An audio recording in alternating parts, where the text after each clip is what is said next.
అంటే సైనికుడు అని అన్నాడు గనక మిమ్మల్ని సైనికులుగా కాదు, మిమ్మల్ని ఆఖరికి ఒక బానిసలాగా, ఒక రోగుల్లాగా మార్చాలని వాడు కంకణం కట్టుకొని ఏమండి సంఘంలోనికి ప్రవేశించి ఒక్కొక్కరిని ఒక్కొక్క రకంగా మార్చేశాడు. ఒక్కొక్క రోగం. ఇప్పుడు రోగం లేని వాళ్ళు ఎవరు చెప్పండి? ఇక్కడ అందరు ఏదో ఒక జబ్బుతో ఉన్నారా? అందరు ఏదో ఒక సమస్యతో ఉన్నారా? పోనీ మీకు మీ సమస్యల కారణం ఏంటి? రోజు ఏమైనా సువార్తకు వెళ్ళి వెళ్ళి వెళ్ళి వెళ్ళి మోకాళ్ళ నొప్పులు వచ్చాయా? వాక్యం చదివి చదివి చదివి చదివి చూపేమైనా తగ్గిపోయిందా? వాక్యం చదివి చదివి ఏమండి తలనొప్పి ఏమైనా మీకు వచ్చిందా? ఎందుకు వచ్చాయి మీరు ఆలోచించండి ఒకసారి. మీ రోగాలు ఎందుకు వచ్చాయి మీరు ఒకసారి ఆలోచించుకోండి. కొంచెం కంట్రోల్ పెట్టాయి. ఎందుకంటే సైనికుడిగా దేవుడు నన్ను సైనికుడు అన్నాడు. ఆయన ఇంత నమ్మాడు నన్ను. ఇంకా ఉంది, చాలా విషయాలు నేను మాట్లాడతాను. ఏమండి సైనికుడు అన్నాడు ఆయన. తిండి కళ్ళ ముందు ఉంటుందండి. తిండి కళ్ళ ముందు ఉంటుంది. కళ్ళ ముందు ఉన్నంత మాత్రాన ఉన్నది కదా అని కడుపులో వేస్తే ఆ తర్వాత చాలా సమస్యలకు దారితీస్తుంది. ఏమండి అక్కడ ఖతర్ దేశానికి వెళ్ళినప్పుడు వారం సుమారు దగ్గర 10 రోజులు కదా.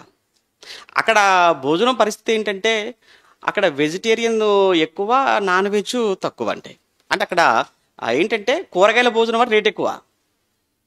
చికెన్లు మటన్లు అనుకోండి చాలా విరివిగా దొరుకుతుంది, తర్వాత రేటు కూడా తక్కువే కొంచెం.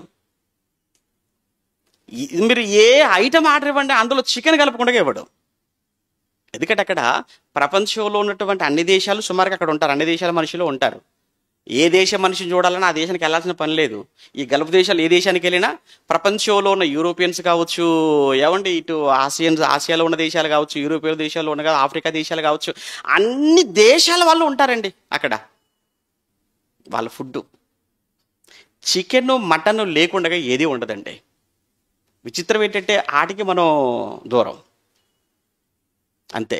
మరి ఏంటి అని అంటే అలా అని ఏమంటే మనం వెజిటేరియన్ అన్నాం అనుకోండి, ఇక ఆ వంటలు కూడా ఒక రకంగా ఉంటాయి, తెలియలేం. మరి ఏంటి చక్కగా ఆ పండ్లు, ఆ జ్యూసులు లేదు అనుకుంటే ఇక మళ్ళీ భోజనం. అంతకు మించి ఆశపడి ఉంది కదా అని ఏమైనా చక్కగా కోడిని ఫ్రై చేసి రకరకాల అక్కడ ఏది కూడా మళ్ళీ క్వాలిటీలో అసలు రాజీ అనేది ఉండదు అక్కడ. క్వాలిటీలో ఏ చిన్న ప్రాబ్లం వచ్చి